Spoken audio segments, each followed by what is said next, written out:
तर मंत्री छगन भुजबळ यांच्याकडून जितेंद्र आव्हाडांची पाठराखण करण्यात आली। आव्हाडांची भावना चांगली होती, त्यांनी नंतर माफी मागितली असं भुजबळ म्हणाले। अभ्यासक्रमामध्ये मनुस्मृतीचा समावेश करण्यास आमचा विरोध आहे असं भुजबळांनी म्हटलं। तर केसरकर मनुस्मृतीची भलामण करतात हे दुःखदायक वाटतं असं भुजबळ म्हणाले आहे। चांगले होते की मनुस्मृती जाळली पाहिजे, त्याच्याबद्दल कोणाच्याही मनामध्ये शंका नाही।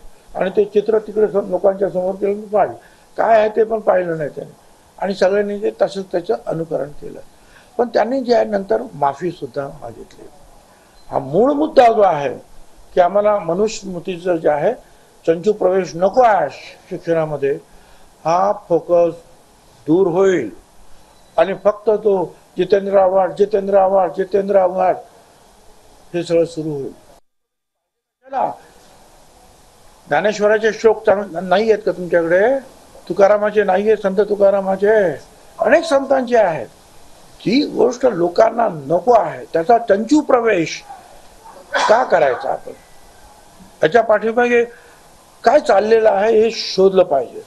आणि दुर्दैवाची गोष्ट आहे की बहुजन समाजाचा मंत्री असलेले आमचे दीपक केसरकर त्याची भलामण करतात, हे तर मला अतिशय दुःखदायक वाटतं।